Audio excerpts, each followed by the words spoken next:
Olá, queridos amigos e amigas, sejam muito bem-vindos ao nosso Evangelho Diário. Uma excelente quinta-feira para todos nós. Que a paz de Jesus se faça presente aqui conosco, nestes minutinhos que nós nos dedicamos a abrir o nosso coração para uma reflexão acerca do Evangelho segundo o Espiritismo.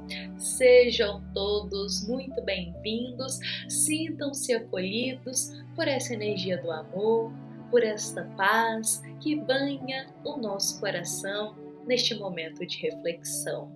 Bom, meus queridos amigos e amigas, hoje eu vou convidar a todos para a gente dar sequência à nossa passagem de ontem, a qual se encontra no capítulo 23 do Evangelho segundo o Espiritismo, no item 1, 2 e 3 deste capítulo, o qual se chama Quem não odeia seu pai e a sua mãe. O nosso evangelho de hoje vai nos rememorar um trechinho do Evangelho de Lucas, o qual se encontra no capítulo 14, versículo 25 e 26, momento em que Jesus, rodeado por uma multidão, vira-se para eles e diz: Se alguém vier a mim e não odiar a seu pai e a sua mãe, a sua mulher e aos seus filhos, aos seus irmãos e às suas irmãs, e ainda também a tua própria vida, não pode ser meu discípulo.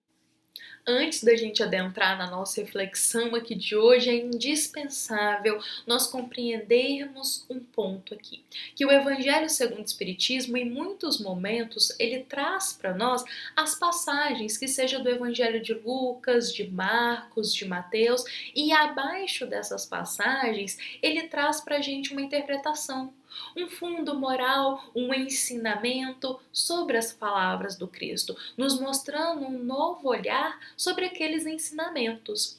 Só que a nossa passagem de hoje é diferente. Ele traz aqui esse recorte do Evangelho de Lucas e o foco do Evangelho segundo o Espiritismo é trazer para nós a forma como estamos interpretando as passagens. Não é nem tanto olhar o fundo moral dessas palavras, mas é nos atentar à forma como estamos interpretando as palavras, os ensinamentos de Jesus através dos evangelhos. Porque vejamos que por vezes esquecemos de olhar o contexto, a época em que foi dita, a ocasião, o fundo moral. E por vezes nos apegamos apenas à forma da palavra.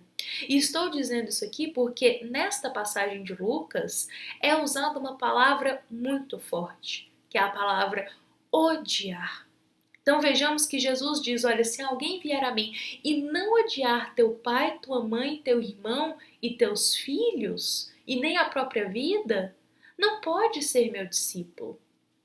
Então vejamos que essa palavra é uma palavra muito forte. E essa passagem é uma passagem que nos convida a ter muita atenção na hora que vamos ler e interpretá-la. Não olhando apenas a forma da palavra, mas o foco é a gente olhar o fundo dessa mensagem. Como estamos interpretando esses ensinamentos, essas passagens do Cristo. Então vejamos que o Evangelho segundo o Espiritismo, a primeira coisa que ele já inicia nos dizendo é que nenhum Evangelho de Jesus foi escrito com Cristo em vida.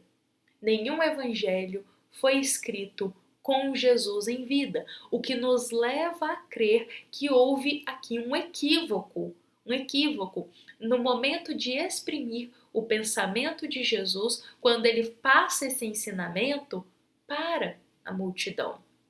Vejamos que o nosso evangelho, ele nos atenta muito para a limitação linguística da época. Limitação linguística no seguinte sentido, por vezes havia só uma palavra para exprimir tantos significados.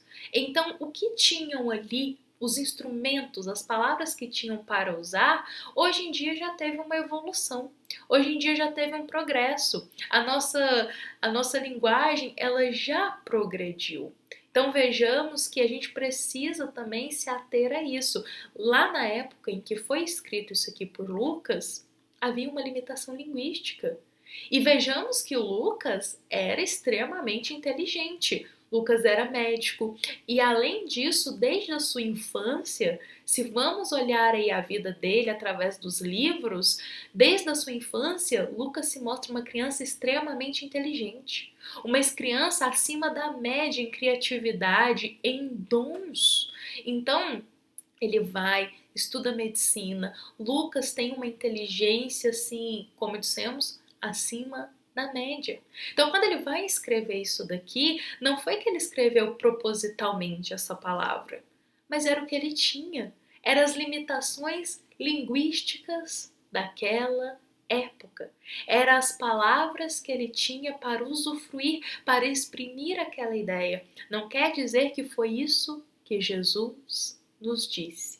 Por isso que a gente não pode se ater à forma da palavra, mas olhar o fundo moral, porque as palavras do Cristo foram ditas para o nosso coração, para a gente senti-las, não para a gente ficar olhando somente a forma, a interpretação e aquilo é absoluto e fechado.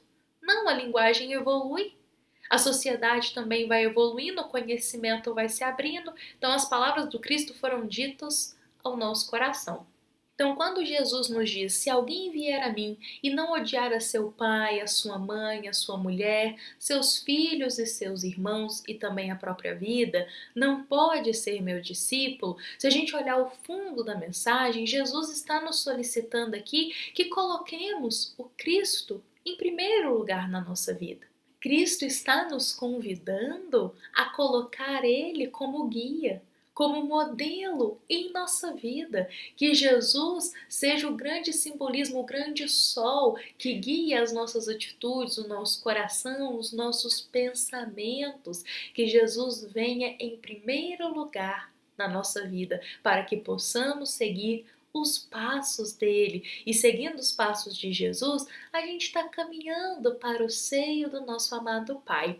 Então vejamos que quando a gente lê as passagens dos evangelhos, na forma como a gente vai interpretar, a gente tem que sempre se atentar primeiramente ao fundo moral, rememorar da limitação linguística da época, compreender qual foi o contexto que foi dito, qual que foi a situação e olhar muito além da forma das palavras. Vejamos que isso a gente consegue também ver nos dias atuais, na nossa época, isso acontecendo também. Sabe como? No Evangelho, no Livro dos Espíritos, me desculpe, no Livro dos Espíritos, em muitos momentos, em muitas perguntas, a gente vê os espíritos tentando responder ali a Kardec e em várias situações eles dizem: a vossa linguagem não é suficiente para a gente exprimir essa ideia. Eles afirmam que a nossa linguagem ainda é limitada. Então vejamos que a gente ainda presencia um pouquinho disso nos dias atuais. Nossa linguagem ainda é limitada. Pensemos para explicar certas coisas dos céus, certas coisas da vida, das leis divinas, a nossa linguagem ainda é limitada. Então pensemos isso há 2000 anos atrás, era mais limitada ainda. Então os apóstolos, eles se dedicaram a trazer os evangelhos com os instrumentos que eles tinham ali, com as palavras que eles tinham naquela época, naquela determinada sociedade. Mas nós evoluímos, nossa sociedade expandiu, nós crescemos e com isso a gente vai trazendo os ensinamentos de Jesus e eles são tão vivos hoje para nós como também era antigamente, e a gente vai trazendo eles focando mais no seu fundo moral, olhando com mais carinho os ensinamentos de Jesus e não focando apenas na forma e na letra, mas olhando a alma dos ensinamentos do Cristo. Bom, meus queridos amigos e amigas, essa é a nossa mensagem de hoje. Espero que da melhor forma eu possa ter explicado um pouquinho mais sobre esse ponto tão importante que o Evangelho segundo o Espiritismo nos convida a refletir sobre a interpretação dos textos, sobre a interpretação dos evangelhos. Convido a todos a leitura completa, na íntegra da nossa passagem. Lá contém mais detalhes. Aqui a gente traz apenas um ponto de vista para todos nós. Essa foi uma mensagem do Centro Espírita Luiz Gonzaga de Luminárias a todos os corações que nos ouvem, que nos acompanham. Desejo a todos um excelente dia, que a paz de Jesus nos abençoe, nos proteja e nos guie. Que assim seja.